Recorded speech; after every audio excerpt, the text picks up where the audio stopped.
Praise the Lord. All the promises of God are yes and amen. That is the key, no? Alam mo dapat ang pangako ni Lord at humahakbang ka sa kanyang panuntunan. Yun po ang isang bagay na ma-assured ko sa inyo that everything will be fine, everything will be okay if our obedience ay naroroon sa harapan ng Diyos. So sa pagkakataon nito, tatalakay naman natin is the Holy Spirit and the life of Christ. Noong nakaraan po, ang tinalakay natin is the so-called the Holy Spirit and the incarnation. Na po, incarnate. So, na kung saan ang miraculous conception of the Lord Jesus Christ ay naroroon. Then, the Holy Spirit and the life of Christ. Titingnan natin the boyhood, the Christ baptism, Christ temptation, and Christ's earthly ministry, Christ's death, and Christ's resurrection. But let us pray for a moment. Lord, we thank you so much, Father God, and open our hearts, our mind, O Lord, to receive this understanding, this truth, O God, na magpapatibay at magpapatatag na aming po pananampalataya at pagkilala sa iyo. Salamat at samahan mo kami sa kapangyarihan ng Espiritu Santo. In Jesus' name, Amen. Amen. So, kung babasahin niyo po ang Biblia, mga kapatid, from birth, ano? So, merong record about the birth of Christ, lamang from age 1, no? At hanggang age 30, nung pumasok siya sa ministry, only in the age of 12, dun lamang merong record about the life of Jesus Christ. So therefore, from infancy, doon sa pagiging lad niya, doon lang meron. So ang daming, sabihin nating, bakanting taon na kung saan ay kung magiging tanong natin sa ating sarili, ano kayang ginagawa ng Panginoon nun, no? So kasi ang gospel ay makikita lang natin na meron siyang record nung tumungtong ng Panginoon at the age of 30, nung nag-start na siya ng kanyang ministry. Okay. So bakit titingnan dapat natin ang cultural backgrounds ng mga Israelitas or ng mga Hudyo kung paano ang isang bata ay lumalaki. So, ang sabi dito, it is certain that the Holy Spirit was active, no? In the early life of the Lord Jesus Christ, He was in manhood. So, kung maalala ninyo, there is only one person being indwelt by the Holy Spirit, and that is the Lord Jesus Christ. Tatandaan nyo rin na sinasabi ko sa inyo na ang Espiritu Santo o ang Diyos mismo ay nananahan lamang permanently doon sa katawan na walang tinatawag na kasalanan. Meron kasing nung kami nag-aaral noon sa isang school, na sabi na the first born again daw ay si Jesus Christ. But there's a great question doon sa talatang yun, kasi being born again, the nature na pinanggalingan mo that you are a sinner. Yun. Kaya you are a sinner, that kind of life and that person or the dwelling place cannot be indwelt by the Holy Spirit because the sin remains in that person. Unholy, ika nga. Pero, paano maboborn again si Jesus Christ since the beginning ng kanyang buhay, He was indwelt by the Holy Spirit of God. So, doon natin may kita na pakaiingat din tayo sa mga katuruan na atin pong naririnig. Ano po? Because ang pagiging born again ay mangyayari lamang sa isang makasalanan na tao. Hindi sa walang kasalanan. And Jesus Christ is the only person lives in this planet Earth na wala siyang kasalanan. Kaya from that conception, andun ang Holy Spirit, active ang Holy Spirit sa buhay ng Panginoon. Now, ang question natin, paano kaya yung childhood o boyhood ng Panginoon? Yan ang titingnan natin. Okay, let us open our Bible in Luke chapter 2, verse 52. Ayan. Ang sabi po dyan, ang record na meron tayo sa Biblia is this. And Jesus increased in wisdom and stature and in favor with God and men. So, tingnan natin the word increase. Ano po? So, ibig sabihin, nag-i-increase ang kanyang tinatawag na kaalaman. Alam niyo po, ang Espiritu ng Panginoon, no doubt, that meron siyang direct communication with His Father. Makikita natin yan sa Biblia, na parati siyang may kaugnayan sa ating Diyos Ama.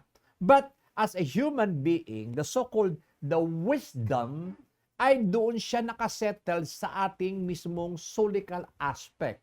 The will, the knowledge, and the intellect, and the so-called emotions. So, ito yung dapat lumago. Ito yung dapat maturuan. Alam niyo po, minsan, iniisip ko, yung mga taong hindi nakapag-aral, o sabihin natin, marami po kasi kami niyang na i-encounter sa atin pong CBDRP, no? Yung atin pong mga kapatid na nagkaroon ng drug-related cases. So, nag-undergo sila ng tinatawag na counseling for 6 months. Pero, kung titingnan mo, that person na hindi alam magsulat at yung person na hindi marunong magbasa, pareho lamang ng kaluluwa na meron ka. May capacity to understand. Ang problema lamang, hindi siya naturuan. So, kaya titingnan ko, sabi ko, oo nga ang kaluluwa ng isang tao, sabihin natin naman ito kaluluwa, yung the seeds of our entire being, dapat tinuturuan talaga. Biruin mo, sa palagay mo ba, wala talaga siyang kakayanang magsulat o hindi lang naturuan magsulat? Sa palagay mo ba, wala siyang kakayanang magbasa o hindi lamang naturuan magbasa? Nakita niyo po yung sitwasyon na yun? Dahil ang mga tao ito, kung sila ay naturuan din, katulad din natin sila na marunong bumasa at sumulat. Now, ang gusto ko pakita sa inyo, that aspect or the solical aspect of that person needs to be taught. Dapat may matutunan siya. The same thing dito sa Panginoong Hesukristo in Luke chapter 2:52, sabi dito, Jesus increased in wisdom. Now, if we are going to look upon the cultural backgrounds of the Jewish people, meron silang, naituro ko na ito sa mga matagal ng panahon, yung tinatawag nating Jewish educational system. Meron din po sila kung paano ang isang bansa ay merong pag-aaral sa, una muna, nursery, di ba? Ang dami-dami.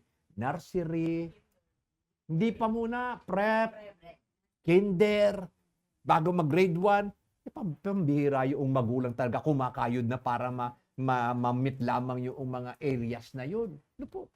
Pero kung titingnan mo, kailan ba talaga mag-nursery yung mga bata na yun? Kailan ba talaga mag-prep? Kinder, I agree.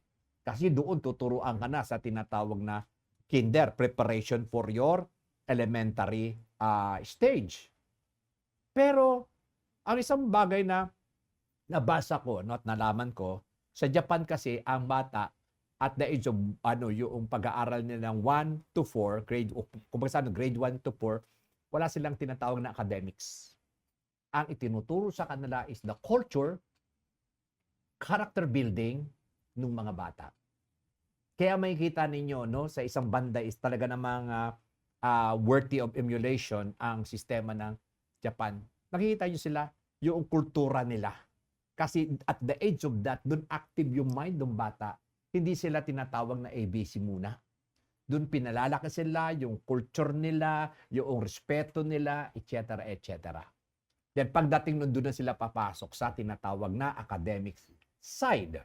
Sa Germany naman, as far as I'm concerned, sa Germany naman, less ang tinatawag na academic side kasi sa kanila, kung halimbawa, engineering ang kukunin mo, doon ka lang nakapokus sa engineering. Ito yung mga, kaya makikita nyo naman, when we talk about made in Germany, ano ang dating sa atin? Matitibay, yung mga Hobart, di ba? Yung mga Hobart na ginagamit sa mga hotel. Taga makikita nyo naman, bakit nakafocus sila doon sa mga bagay na gano'n. Now, ano sa palagay ninyo ang ginagawa ng Panginoong Hesukristo at that tinatawag na educational system ng Hudyo? So, ito yung natalakay ko noon pa, magkakaroon lang tayo ng pagre-recall. So, sa Jewish educational system, meron silang 3 level. Yung una, yung Bet Sefer, Ibig sabihin, house of books, no? So, house of book, dito nila pinag-aaralan yung kanilang Torah, no? Yung kanilang tinatawag na Bible, no? Ang tawag kasi sa kanila is Torah. That is age 6 to 10 years. So, yun ang ituturo. Memorization po yun, mga kapatid. At kung naalala ninyo, doon sa Biblia, ang sabi doon, sa isang awitin, the law of the Lord is perfect, converting the soul. The testimony of the Lord are true.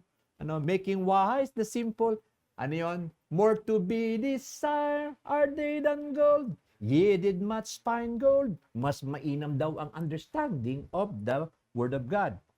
Sweeter also than the honey and the honeycomb. So, nung nakita ko, pinag-aralan ko doon, ito pala mga bata na ito, syempre bata yan, yung focus. Pag sila'y nag-aaral, merong tinatawag na award system, yung mga nagtuturo o yung mga rabbi sa kanila. Ang award system nila, alam niyo ba kung ano? Honey. So yung honey, ididip nila yung ng kanilang pencil, no? At yun ang kanilang kitikman. So, by doing so, mas, kumbaga sa nagkakaroon sila ng interest ngayon, yes, mga bata kasi, doon sa pag-aaral, no? Because may honey. Para bang candy na bibigyan sila. Kaya doon pala yung awitin na yun, more to be desired, no? Sweeter also than the honey and the honeycomb. Kasi ito ay nagbabago ng pagkatao ng tao. Then Jesus, siya din ay nag-undergo sa Jewish educational system. Kaya pinag-aralan din niya yung the Torah, the book, no? Actually, ang Bible ng mga Hudyo is the first 5 book of the Bible. Yun ang kanilang pinaka-foundation. Kaya si Moses is very popular sa kanila kasi si Moses ang known author nung 5 books na yun. Ano ba yung mga books na yun? Genesis, Exodus, Leviticus, Deuteronomy, and Numbers. Ito yung foundation ng kanilang understanding and belief. Okay. So, do sa 6 to 10 years, 6 to 10 years, 6 to 10 years. Okay. So, nag-aaral sila. Lahat, kumbaga mandatory yun sa kanila. Then, at the age of 10 to 14 years, so sila naman po ay papasok sa tinatawag na Beth Talmud. Talmud kasi yun yung Torah. Okay? House of Learning. So nadadagdagan ngayon yung kanilang pag-aaral. Kumbaga lumalalim ngayon. At in this age, from 10 to 15 years, daan dito na yung art of questioning itinuturo sa kanila kung paano magtanong. Okay? Wala pang right med nun. Ito pa lang yun. Nauna ito sa right med. No? Okay. So the art of question, ng isa sa mga bagay-bagay, okay, ano na yun? 10 to 12. Kaya nung si Jesus ngayon ay naroroon ngayon sa templo, ando na siya sa estado na yon na natutunan na niya ang art of questioning. Okay. Let's read ang tinatawag nating Luke chapter 2, verses 46 to 51. Okay. Ang sabi dyan, now, so it was that after 3 days, alam niyo sa kanila ha, kasi naglalakad lang sila. So, ang lakaran doon, ang usapan araw. No? So, malayo yun, Malayo yun, usapan araw. Pero kasi naman, sa gabi siyempre, kung saan sila aabutin ng gabi, they dwell there. So, ganon. Ngayon, nung ikatatlong araw, doon lang, kasi by clan yan by clan. Doon lang napunan ni Maria na wala si Jesus. No? So, 3 days, okay, nawala si Jesus. The 3 days, they found him in the temple, sitting in the midst of the teachers. Nasaan na ngayon si Jesus? Ando na siya. So, meron siya talagang desire to know the Torah because he was surrounded by the so-called the teachers of the law. Now, ito yan, sabi dito.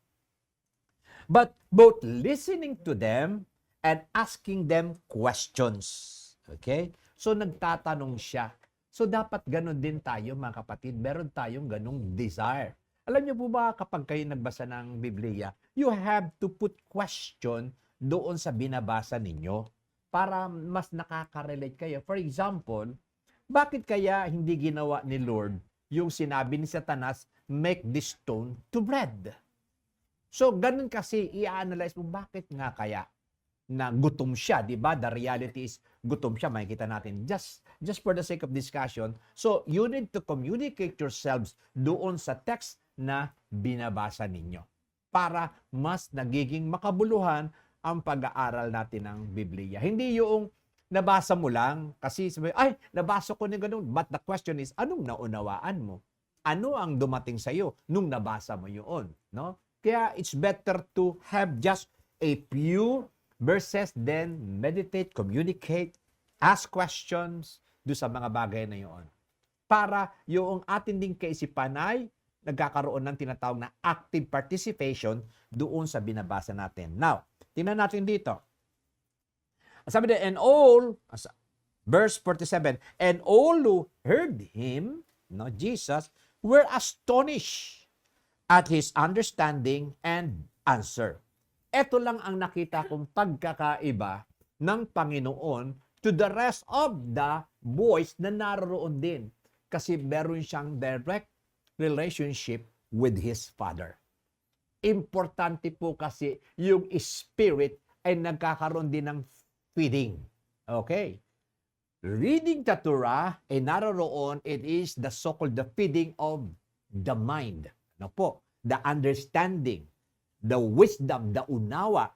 But ang kaibahan ni Jesus, meron siyang tinatawag na connection ang kanyang spirit to the Father Himself. So, nabibigyan siya ng isang balanseng pagkaunawa sa salita ng Lord. Kaya napakahalaga talaga ng espiritu ng Panginoon.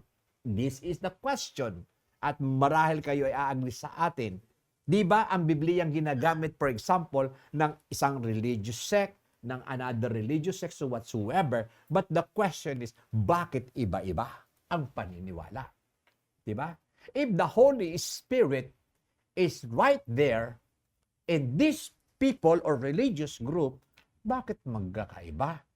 Do you think yung Espiritu Santo magsasalita ng ganito ang kanyang ibig sabihin, tapos iba dito, tapos iba dito, iba doon?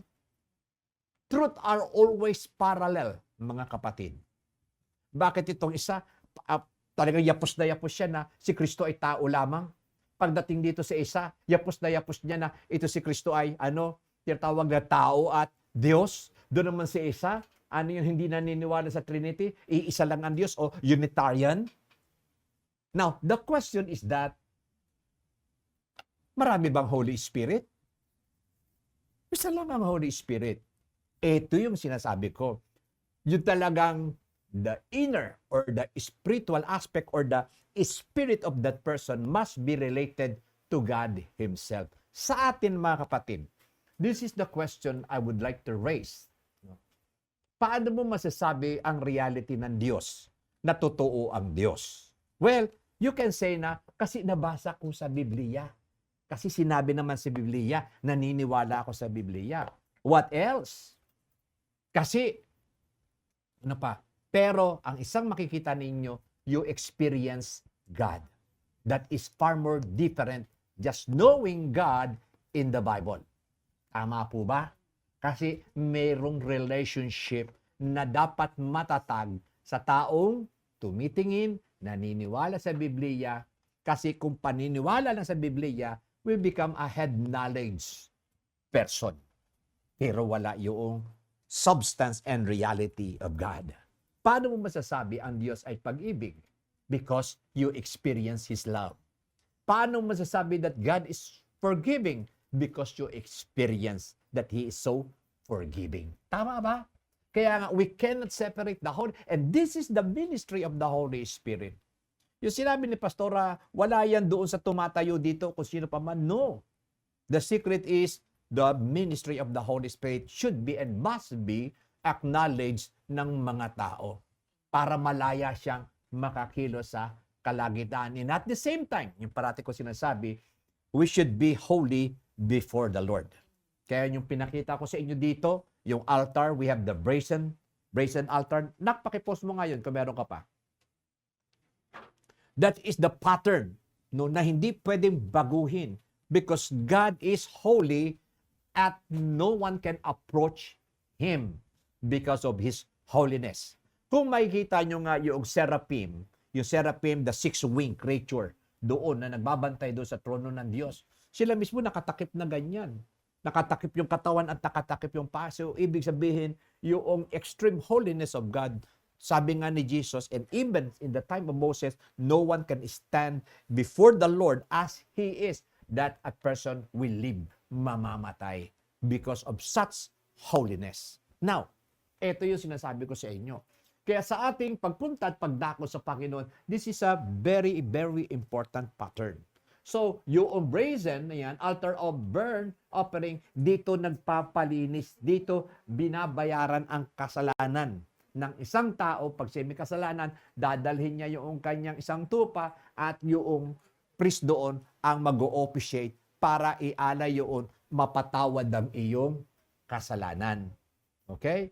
At pagkatapos doon, yung tinatawag na laver na yan, which is water representing the Word of God. Ang sabi ng Biblia, nilinis na tayo ng salita ng Diyos. At pagkatapos noon, commonly we are here. Andito na. Makakapasok ka na doon sa tinatawag nating holy place, na kung saan andun ang table of shewbread. Kaya sabi ni Jesus, I am the bread of life. So, kaya bawat isa sa atin, we need to read the Word of God, kasi sabi ni Jesus, man shall not live by bread alone, but by every word that proceeds from the mouth of God. So, we as the people of the Lord, dapat meron tayong day-to-day encounter with the Word of God. Then at the same time, we have the so-called the menorah. Yung menorah, 7 candlestick yan na mababasa nyo sa Book of Revelation. So, yung sinabi ni Jesus, I am the light of the Word. So, dito, ang tanging liwanag lang na pwede mong makita sa loob na yan ay yung galing sa menorah. At ang sabi ni Jesus, I am the light of the Word. Kaya makikita nyo kahit anong talino, sinabi ng Bible that the foolishness of God is wiser than men. Why? Because the truth and the light comes only to the God Himself. Okay? From God Himself, rather. Then, sumunod doon, yung altar of incense, inilagay doon, this is a partial, tandaan nyo ha, a partial communication natin sa Lord. Because, as far as the so-called the tabernacle is concerned, meron niyang malaking division dito. Yung veil separated yung Holy of Holies that no one can approach. Kasi andun ang dwelling place ng Lord. Kaya makikita nyo anong nandun, Ark of Covenant. The mercy seat. Ibig sabihin, magagawa lang yan, makakapasok lang yan ang tao dyan because of the merciful God. Mercy lang talaga ni Lord. Kaya kapatid, wala tayong pagmamalaki sa harapan ng Diyos. Now, dito, andito yung ating tinatawag na pananalangin sa Lord. Kaya ang bawat Kristiyano, dapat may buhay siyang panalangin. Kasi pribilehiyo mo yan na ibinigay ng Diyos. Di ba? Ano ang sabi doon? Itinuro ni Lord sa kanya mga disciple. Noon sabi niya, Lord, teach us how to pray. Ang sabi ni Jesus, if you pray, pray like this.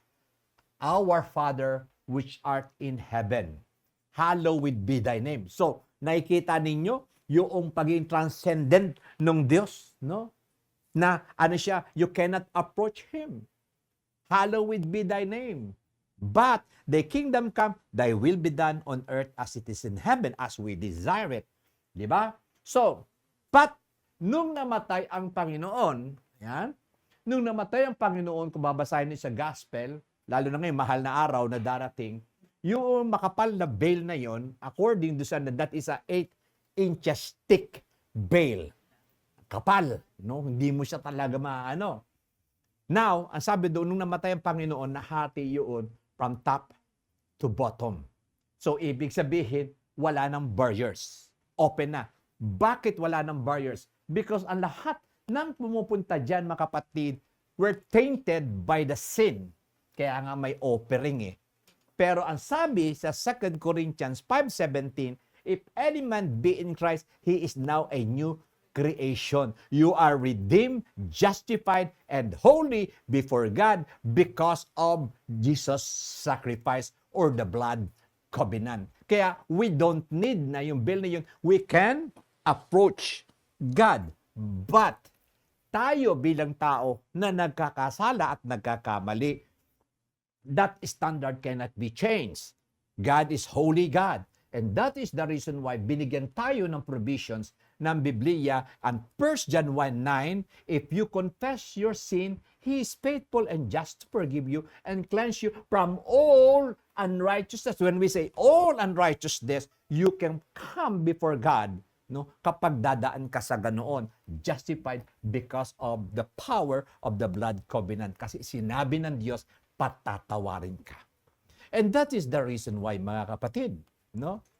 Wala tayo pagmamalaki. That is the reason why na kapag tayo ay nag-gather dito, wala pa kayo kasi nasa ano pa kayo, pero kung pupunta kayo dito maaga-aga, makakasama namin kayo sa panalangin, sa paglilinis natin ng ating buhay because in the entire week, sa palagay nyo, hindi tayo nagkasala sa harapan ng Lord? Kasala tayo. Kaya lang, this is a solemn assembly. Ano yun? Hihingi tayo ng tawad sa Lord at hihilingin natin ang ministry of the Holy Spirit. This is the reason why in ating pinag-aaralan ang bahagi ng Holy Spirit palataya. Now, nung si Jesus ngayon, tayo doon, siya ay kinakitaan daw ng verse 48. So when they saw him, they were amazed, no? At ang sabi doon sa verse 47, and all who heard him were astonished and his understanding and answer, no? Kaya nga, you cannot separate your solical knowledge or gaining knowledge and the so-called spiritual knowledge. Kaya si Jesus mismo nagsasabi, man shall not live by bread alone, but by every word that proceeds from the mouth of God. Dalawang bagay ang dapat nating i-feed sa ating buhay. We read the Word of God and we communicate and we fellowship with the Holy Spirit of God to have a balanced understanding of His Word. Now, ano sabi dito? So when they saw him, they were amazed, and his mother said to him, Son, why have you done this to us? Bakit ganyan ang ginawa mo sa amin? Look, your father and I have sought you anxiously.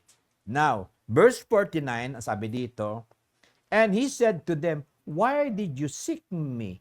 Did you not know that I must be about my father's business? So, pinaalala lang ng Panginoon kay Maria when God spoke to her, no, from the conception, that you will call him the Son of God. Okay.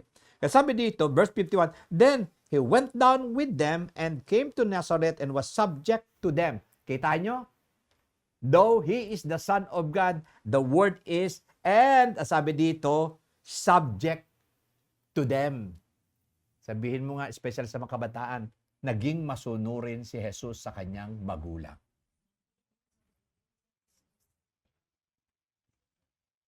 Kaya hindi ka dapat masuwayin.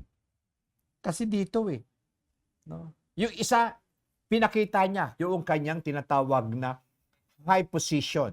Ang sabi niya dito, Why did you seek me? Did you know that I must be about my father's business? Pero pag sabi doon, okay, but they did not understand the statement which he spoke to them. Then verse 51, Then he went down with them, kanino?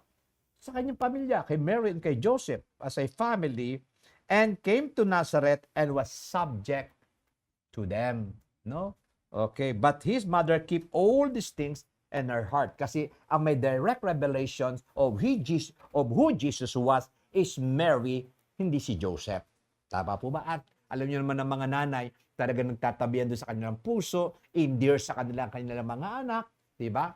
Kaya minsan kahit yung mga anak pasaway na, talagang very yung patient talaga ng nanay, no? Naroroon.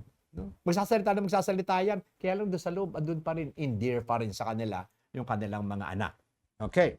Now, kung maalala nyo rin, dito sa Jewish educational system, Beth Talmud, House of Learning, dito pinag-aaralan the art of questioning. No? Naalala nyo nung tinanong si Jesus, nung mga pinadala. Actually, kasi noon, yung mga Parseyo, yung mga religious leader, nagpapadala lang yan. No? Sabi niya dito, kay Jesus, in what authority, na sabi ng mga religious leader sa kanya, in what authority nagtuturo ka niyan? Kasi sa level naman kasi ng mga priest doon, may level din sila. So priest din naman nagtanong sa kanya. So sabi niya, in what authority na nagtuturo ka? Ganyan. Kasi dapat sa kanila, ano yun, may diploma course ka, graduate ka, may ano ka, tawag dito masteral, ano pa, kung ano pa, may divinity or whatsoever. Kasi ang alam nila is, you are only authorized to teach the Torah pag galing ka sa kanilang tinatawag na kumbaga sa eskwelahan o may nagturo sa iyo na membro ng tinatawag na religious group. So, nung tinanong si Jesus, in what authority you are teaching those things? Ito yung natutunan ni Lord. No? Ang sabi niya doon, binalik niya rin ito ng patanong. Diba? Kita niyo si Lord eh. Kaya kung si Lord nag-aral doon, sino tayo para hindi mag-aral ng salita ng Diyos? Sa palagay niyo, are you better than Christ? Hindi. Kaya kinakailangan pag-aralan natin. Ang sabi doon ni Jesus, ang sagot niya.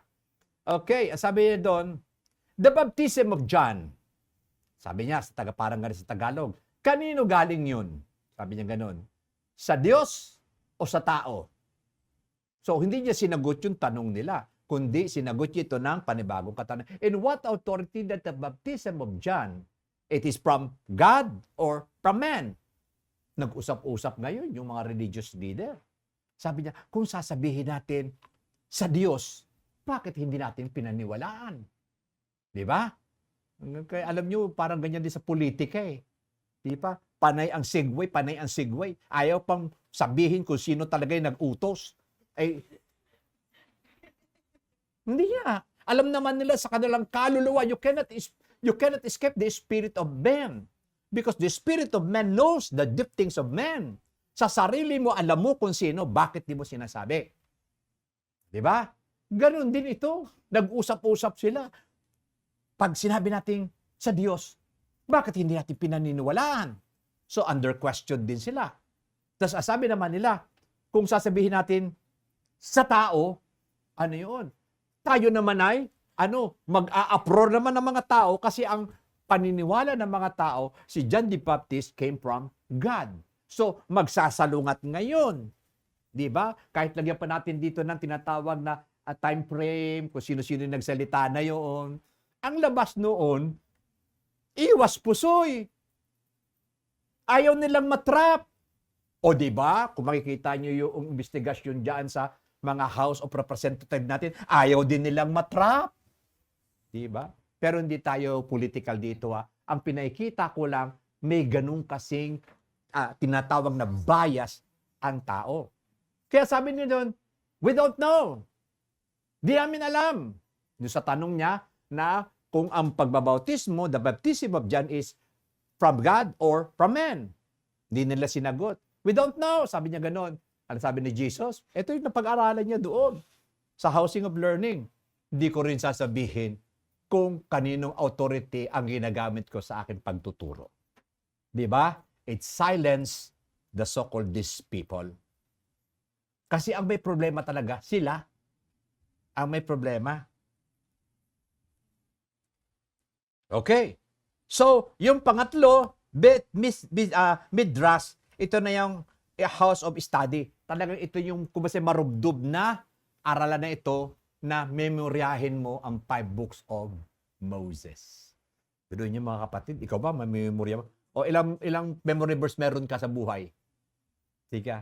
John 3:16, for God so loved the world that He gave His only begotten Son, and whosoever believes on Him should not perish but have everlasting life. Oh.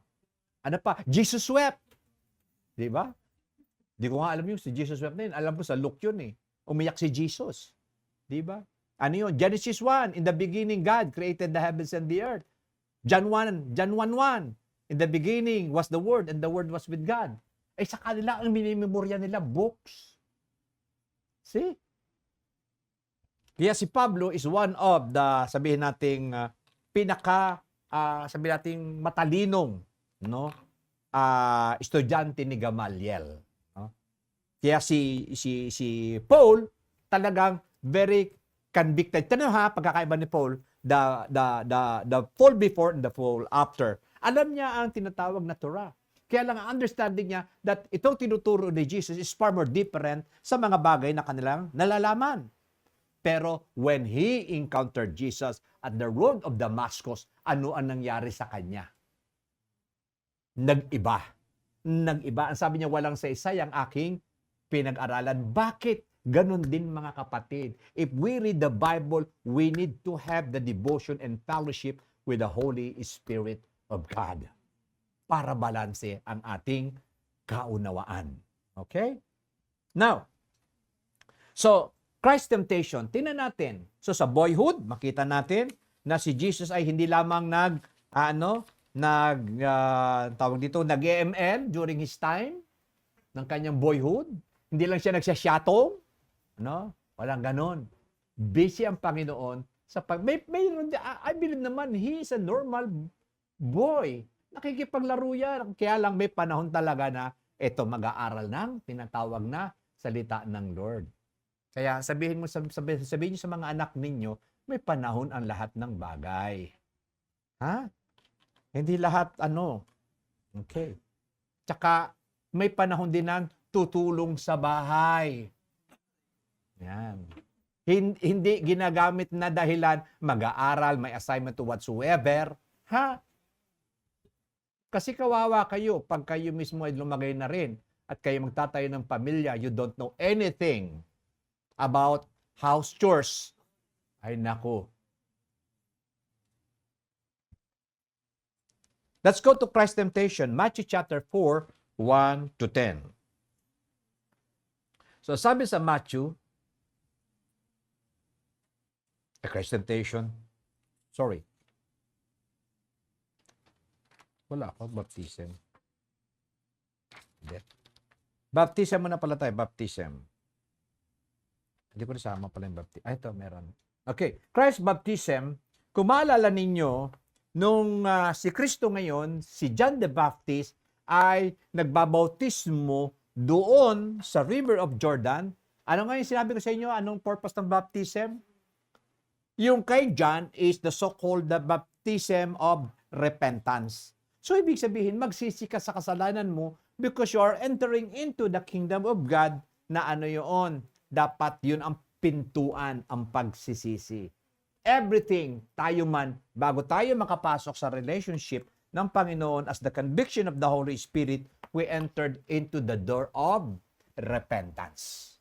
Pagsisisi. Now, nung nakita niya ngayon si Jesus that very day, kasi parati naman siya nagbabautismo, kaya lang that is a very special day na kung saan nakita niya ngayon si Jesus. Tandaan nyo ha, hindi nagkikita si Juan Bautista at saka si Jesus, kasi si Juan Bautista ay nasa wilderness.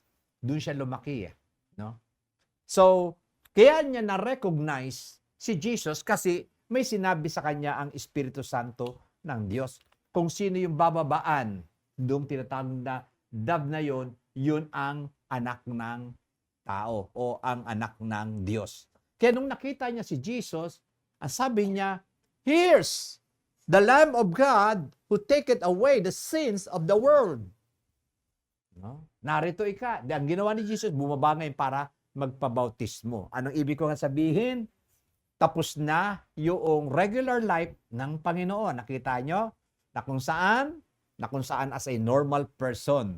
Nung siya'y binautismuhan, yun? Bumaba ang Espiritu Santo ng Diyos sa kanya sa anyong kalapati. Okay. Kaamuan, no? At doon natin may kita na, nag-indwell sa kanya ang Spirit of the Lord. Kaya, doon lang ang first time, no, as far as the human being is concerned, the permanent indwelling of the Holy Spirit in the life of Christ. Kung babasahin mo sa gospel, ang sabi ni Jesus, lahat ng mga kamanghamangang bagay, miracles, signs and wonders, ang nagpe-perform ay ang Holy Spirit sa katauhan ng Panginoong Hesukristo. Now, ganun din tayo mga kapatid. The Holy Spirit can work sa buhay natin if we allow ourselves na i-qualify natin yung ating sarili sa naisin ng Diyos. Magagawa yun kasi ang sabi ng Biblia, the same Spirit of God who raised Jesus from the dead, sabi niya na, raised Jesus from the dead is the same Holy Spirit that is indwelling with you. What is the difference? The difference, guess what is the difference? Start with letter O. Obedience. Obedience. Hindi maka-work ang Holy Spirit sa buhay ng isang mananampalataya because he is out of this obedience. Obedience lang mga kapatid. Now, so kaya ang sabi doon, that is Matthew 3, 13, 17, then Jesus came from Galilee to John at the Jordan to be baptized by him. And John tried to prevent him. No, ayaw pa nga ni John kasi kilala ni John nakita na niya Sabi niya, Panginoon, para ba nangyayari is, ako dapat ang bautismuhan mo, no? Pero, ito sabi ng Panginoon, okay, I need to be baptized by you. Ang sabi ni John kay Jesus, and are you coming to me? Sabi niya, and Jesus answered and said to him, permit it to be so now, for that it is fitting for us to fulfill all righteousness. Kasi, yung pinapakita ni Jesus na yung kanyang boyhood at yung kanyang adulthood is finished, ito na yung mission ko sa mundong ito. At yung baptism na yun is the door to enter into, become the so-called the minister of God. Ganun din. Kapag sa atin na magkaroon tayo ng water baptism, so ano yun mga kapatid ibig sabihin, hindi ka naligtas dahil sa binautismuhan ka. No. Baptism is the so-called the physical evidence that you are volitionally and willing to follow Christ. Okay? Now, tignan yung conversation nila dito. Sabi nito, gawin natin to kung ano ang sinasabi ng Scripture. Sabi niya, then he allowed him. When he had been baptized, Jesus came out immediately from water, and behold, the heavens were opened to him. And he saw the Spirit of God descending like a dove and alighting upon him. And suddenly, a voice came from heaven saying, this is my beloved Son, in whom I am well pleased. The question, why is it the Father is so well pleased with Christ? So, isang bagay mga kapatid, because the Holy Spirit is the so-called the evidence that this man is worthy of exaltation or acceptance before God. Why? Because the Spirit ay hindi nag-i-indwell sa tinatawag na isang makasalanang tao. Yung Old Testament na ating tiningnan, di ba? Sila ay kung meron lang ipupulfill na purpose, doon lang dumarating ang Holy Spirit. So, walang permanence na nangyayari. But here, Christ now is the so-called person, the first person na naging tinatawag na binigyan at pinuspos ng Espiritu Santo ng Diyos. No? Yun ay pagpapakita rin na wala siyang tinatawag na kasalanan. As Pontius Pilate, scrutinized him before the crucifixion, wala akong nakikitang kasalanan ng taong ito. Okay. Now, Christ's temptation, Matthew chapter 4, 1 to 10. Ang sabi diyan, then Jesus was led by the Spirit into the wilderness to be tempted by the devil. Sino daw ang nagdala sa wilderness? Ang Holy Spirit, di ba? Ano daw purpose? To be tempted, no? To be tempted. Ngayon, ang tanong, pag ikaw ba ay na-born again, exempted ka na sa temptation? Hindi. Hindi. Andiyan ang temptation. Now, this kind of temptation lamang will correspond doon sa pagbagsak ng tao doon sa Garden of Eden. Kumbaga sa sa isang labanan, parang ganito, natalo nga kita dyan sa suntukan eh. Di ba? Suntukan, halimbawa. Ngayon, to gain yourself, no, is the same kind of fighting din ang gagawin na dapat mong ipanalo para manalo ka sa area na yon. At sasabihin mo, you are no longer the so-called, ano bang tawag doon? The GOAT. No? The GOAT of boxing, ako na yon. Okay? Kumbaga you are being dethroned, I am installed as a tinatawag na GOAT. Yan. Or the boxing. Now, the same din, nung bumagsak yung si Adan at si Eva doon sa Garden of Eden, sino ang nanalo? Ang nanalo ay ang kaaway. Kaya subject ang tao kung ano ang naisin ng kaaway. Wala siyang magagawa. Subject siya doon. No? At doon sa areas na yun, kung babasahin natin ang Biblia, is the so-called the lust of the flesh, the lust of the eyes, and the pride of life. Ito yung ginamit pang-boxing ni Satanas kay Eva at kay Adan. Ano ba sabi ni Eva? Mukhang maganda itong tinatawag na mansanas na ito. Mansanas ba? Hindi. Bunga ng pagkakaalam. Natatawa talaga sa CBDRP pa nagtuturo kami. Ano nga yung kinain ni Adan at ni Eva? Mansanas po. Di ba? Kasi yun ang alam nila. So nakita niya, it's so pleasing. The lust of the eyes. Ano yun? Very desirable. Di ba? Ano yun? Yung tinatawag na the lust of the eyes, the lust of the flesh. Desirable. At ano yun? Yung sinabi ni Satanas na ano yun, ng serpent na magiging katulad ka ng Diyos. The pride of life. Now, this particular temptation correspond to the three areas of temptation kung paano bumagsak ang tao.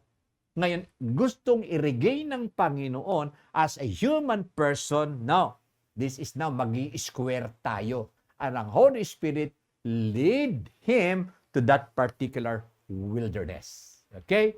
To be tempted by God.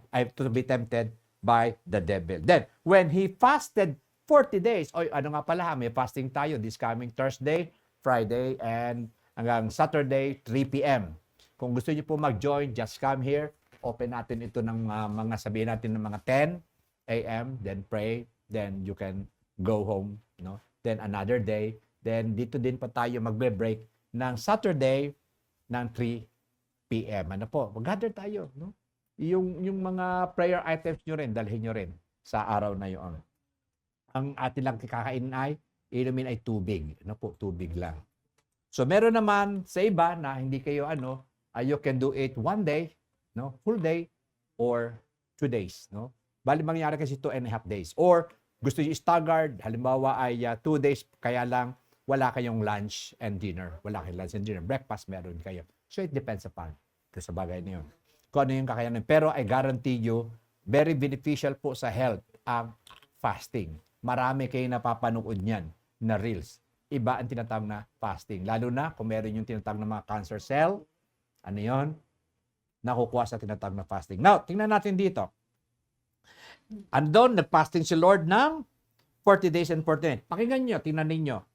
So, Jesus was led by the Holy Spirit. Sa natural aspect din, makikita natin dito, ang sabi dito sa verse 2, then he fasted 40 nights and 40 days. Then, he was hungry. So, nakita nyo ang relationship ng spirituality and the physical? So, naging exempted ba siya sa pagkagutom? Hindi. He is a normal person. So, kaya lang, doon sa pagkagutom na yun, ayan, alam nyo, ang kaaway, ito nakita ko dito, ang kaaway dumarating yan when we desire something. When we desire something. Diba? Bakit yung tinatawag na nasabihin natin yung isang tao na nagdi-desire ng pera, nagagawa niya lahat. Even in violation with the precepts of the Lord. Kasi doon ang temptation eh. No? Tandaan niyo ha, kung ano yung most desirable thing sa buhay natin, ingat din tayo. Kasi ginagamit ng kaaway yung mga bagay na yun. But in this time, he was hungry. Ito ang ginawa ng kaaway. Now, when the tempter came to him, he said, "If you are the Son of God, commanded this stone became bread. Kaya nga yung, ano yon? So, Africa, ano yun? Ano yung kanta na yon?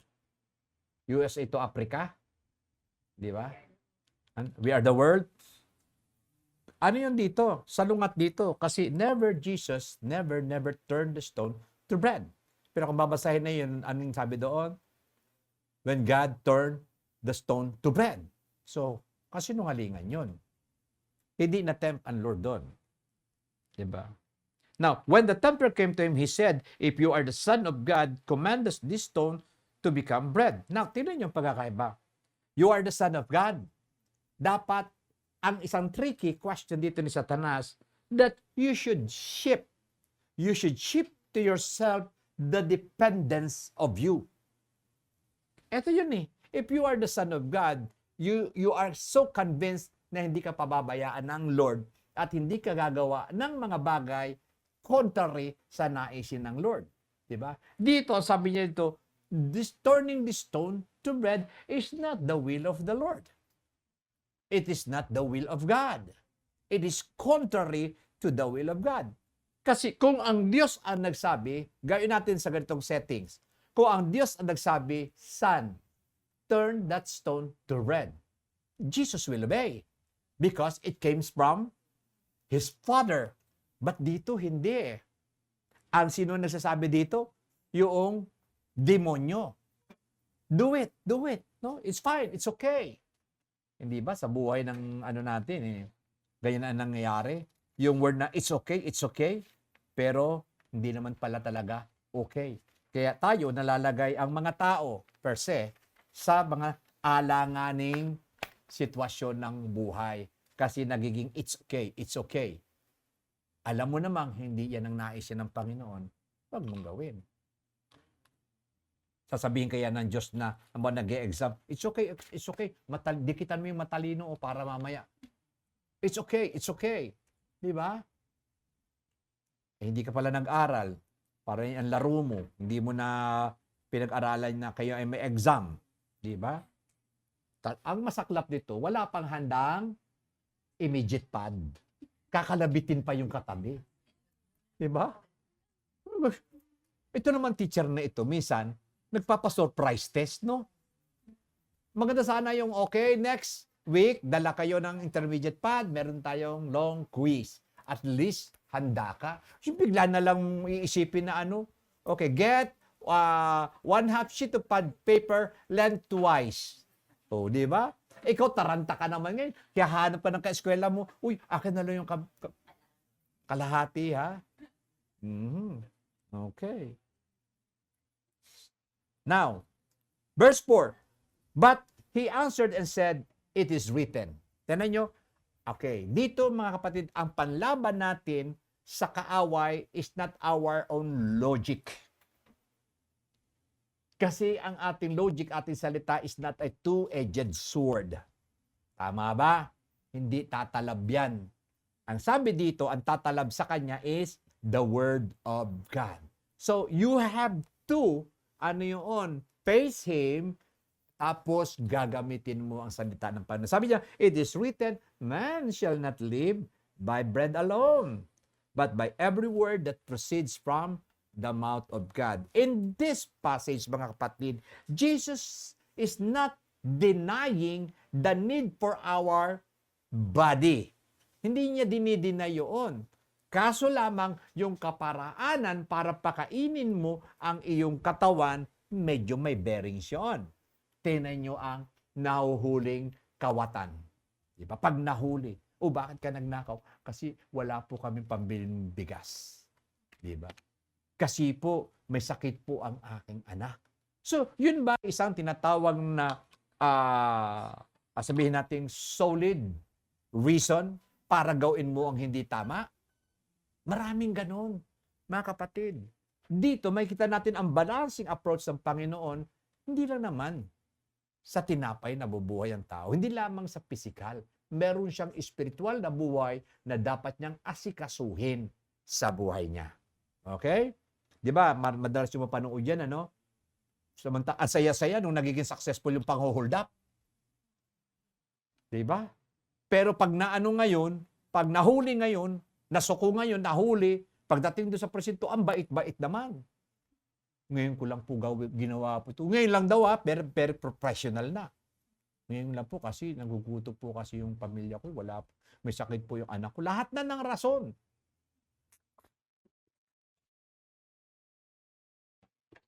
Whatever reasons, it is unacceptable.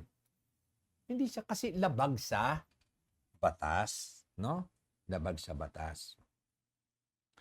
Then, verse 5, tinan nyo ha, ito Christ temptation. Then the devil took him up in the holy city. So ano yung una?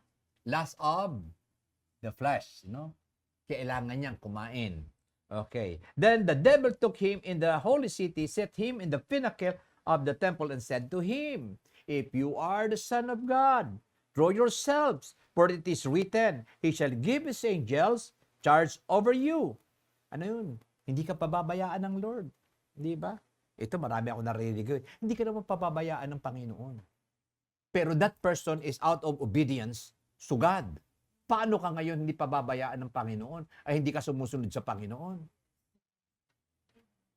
Marami tayong narinig na gano'n, di ba? Sabi dito, he will give charge, his angel charge over you, and their hands, they shall bear you up. No? Lest you dash your foot against a stone.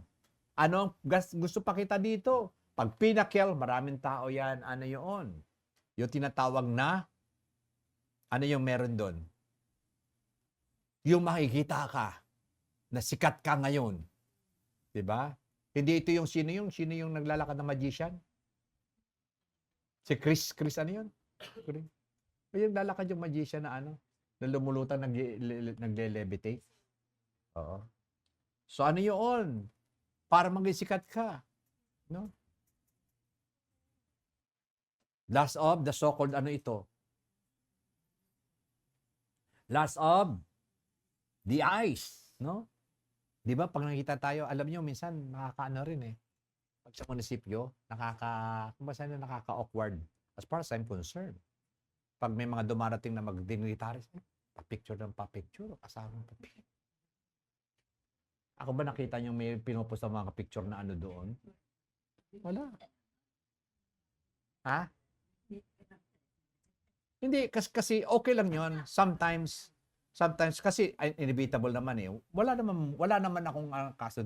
Kaya lang, ang gusto kong i-point out doon, baka yan na ang laman ng puso mo.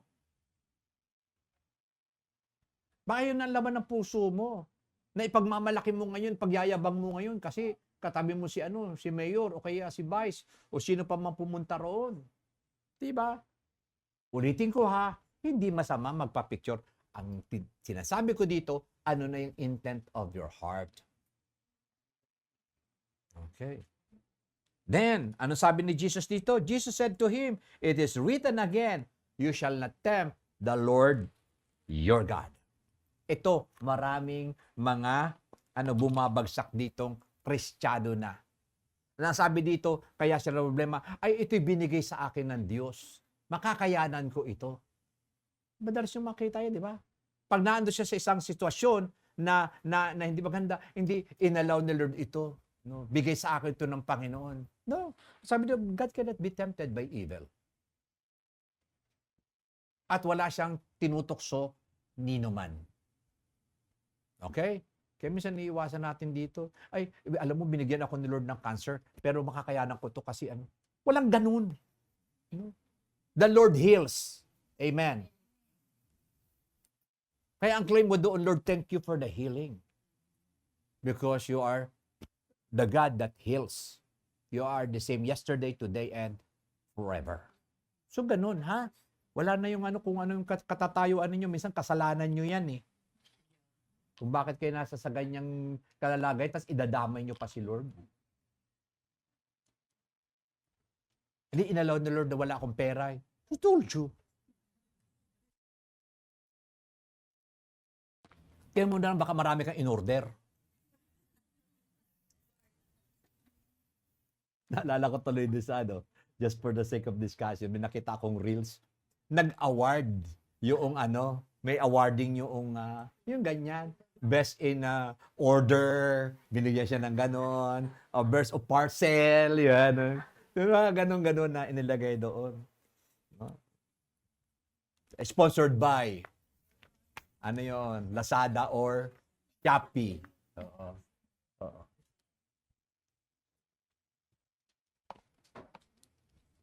Tuwa naman yun, nakangiti naman yung in-awardan eh, no? Kala mo kung anong mga award. Okay, so, ano sabi dito?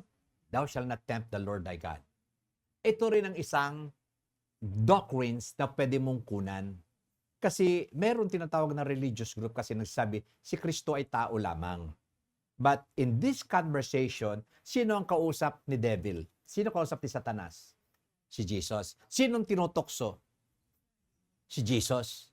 Ngayon, bakit sasabihin ni Jesus, you shall not tempt the Lord your God? Di ba? Liwanag ng passage. Ano yun? Usurpation of authority ang ginawa ni Jesus? Hindi. Because He knows kung sino siya. Now, let's go to verse 8. Again, the devil took him, kaya tatlo ito, upon the exceeding high mountain, and show him all the kingdoms of the world and their glory. And he said to him, all these things I gave to you, if you will fall down and worship me. Nalala niyo yung tinuro ko sa inyo, yung mountain top? Di ba? Kapag siya'y nasa taas, no? Nasa taas ng buhay mo, everything will naturally flows. Sunod ka at alila ka. Kung sino yung... Ganun naman sa tao eh. Tignan sa tao. Sino yung tinatawag na ina-aspire ninyo? For example, you are aspiring for something. You are doing everything for that particular direction. Diba? Ganun yun. Try mo ang isang binata, pag mangligaw, may nagustuhan siyang babae. So, that babae, sabi nga, lahat na makita niya sa kwarto niya, mukha niya nakikita. Diba? May mga ganun, diba? No? Pagtingin sa basurahan, nakikita pa rin yung mukha yung crush niya. No? Okay. So, gusto ganito ng kasimple yun eh. Kasi yun ang tinatawag na ina-aspire mo ngayon, lahat ng gagawin mo ngayon is ano yun, heading towards to meet that goal, to get that goal. Kaya maliligaw na kahit anong kasinungalingan, gagawin mo ngayon just to get that person. Diba? Ganon din naman mga rapists eh. Ano yun? Haba na may nakakita ng siyang babae. Gusto yun, di ba gagawin rin niya kung ang lahat ng kaparaanan? Ito ang ginawa ni David. Nung nakita niya si Bathsheba, napakaganda. Anong ginawa niya? Kasi si Bathsheba ay andun, in the highest pinnacle ng kanyang pagkatao, naging slave siya ngayon doon. Gumawa siya ngayon ng kaparaanan, ay hari pa naman siya. Ginamit niya yung pagkahari niya. Kunin niya si Bathsheba. Ganon yun, mga kapatid. Kaya titingnan natin, kaya yung worship natin is very important because we are putting God far above everything na meron tayo sa buhay natin. Para everything will fall in the proper places ng buhay natin. Pag si business ang nasa taas natin, no. Mga kapatid, we will do everything for our business. Kung ang job natin, kung ating tinatawag na trabaho, naroon, this is the so-called the natural flow. Ano yung tinatawag na dominates your thought, you will go doon sa thought na yun. Okay? Kaya ang pagsamba is very important. Kasi ini-exalt natin ang Lord na sa kanyang kalalagayan at higit sa lahat sa buhay natin. Now, ano sabi dito? Ni Jesus, sabi nito, tandaan nyo, sabi ni Satanas, ibibigay ko lahat. Diba? Lahat ibibigay. Pero may isang pangontrang kanta dyan, kunin mo ng lahat sa akin, wag nang si Lord. Diba? Okay. Ano sabi ni Jesus dito? Then Jesus said to him, away with you, Satan, where it is written, you shall worship the Lord your God, and Him only you shall serve. See? Ngayon, ang tanong ko, nakinig ba si Satanas dito? Hindi. Ito ang sabi dito. Okay? May sinabi kasi dito eh. At si Satanas ay umalis pansamantala. At tag-aantay na naman ng isang opportune time para gawin na naman niya yung kanyang scheme of deception. Okay? Kaya ganun din tayo mga kapatid. Hindi natin maano kasi susunod natin itutuloy. So, ang mga bagay-bagay dito, mga kapatid na nakita natin, na kung si Kristo ay nag-aral, kung si Kristo ay nakikipag-relate sa kanyang amang nasa langit, kung si Kristo ay hinarap niya ang lahat ng tinatawag na temptation sa kanyang buhay, subalit hindi siya nagkasala, dapat meron din tayong ganong desire. Amen. Yung desire ba na nais nating maparangalan ang Diyos sa buhay natin in whatever aspect or facets of life natin, in our marriage, in our being a father or being a mother or being a children, name it, or bilang tinatawag na employee or businessman and businesswoman, whatsoever, iikot lang dapat yan sa lordship ng Panginoon sa buhay natin. Amen. Kasi siya ang lahat-lahat sa buhay natin. Buhay na natin, di ba may kanta tayo doon? Buhay ko na ang purihin ka, buhay ko na ang sayo'y sumamba, yeah. Ang buhay ko na ang nanaisin pa, kundi pasalamatan ka, yeah. Sabahan niyo ako. Buhay ko na ang purihin ka, buhay ko na ang sayo'y sumamba, wala nang ibang nanaisin pa, kundi pasalamatan ka. That's it. Yun lang na magagawa natin. Alam niyo doon sa kinanta natin kanina, what is makes me cry? Kasi yung sinabi doon na tulad ng alon sa dagat, hindi napapagal sa pag-alon, di ba? So sabi ko, nga naman wherever you go, wherever part of the world, makita mo that the waves is always rushing to the shore. Di ba? Maganda man ang panahon, masama man ang panahon, is still. So ganun din ang buhay natin, no? Buhay na natin 'to mga kapatid. And when we all get to heaven, no? Wala nang barriers. You can see God himself. I don't know lang kung ano magiging posture natin. Baka hihimatayin na tayo, no? Sa kabanalan ng Lord. Okay? Pero hindi naman sinasabi ko na yung when we all get to heaven next Sunday. Okay. Let us pray. Lord, we thank you so much, Father God, for your goodness. Lord, alam mo yung desire ng puso namin na narito, O Diyos. Sometimes talaga lang kami nag-i-struggle sa mga bagay-bagay, O Lord, na minsan kami nahahadlangan ng aming pong pagkilala, pagsamba. We are being captured by so many things, O God. Holy Spirit, teach us, O Lord, para kami ay balanse, maging maayos ang aming pong buhay, na ikaw ang pangunahin at paparangalan sa lahat ng aming pong gagawin. Truly, O God, tulungan mo kami, O Diyos. Kung si Jesus ay nag-aral, kung si Jesus ay nakikipag-ugnayan sa amang nasa langit, dapat din po kami, Panginoon. Kahit itinataas ko ang bawat isa na ito, O Diyos, na sa kapangyarihan ng Espiritu Santo, bigyan mo kami, Lord, ng kauhawan.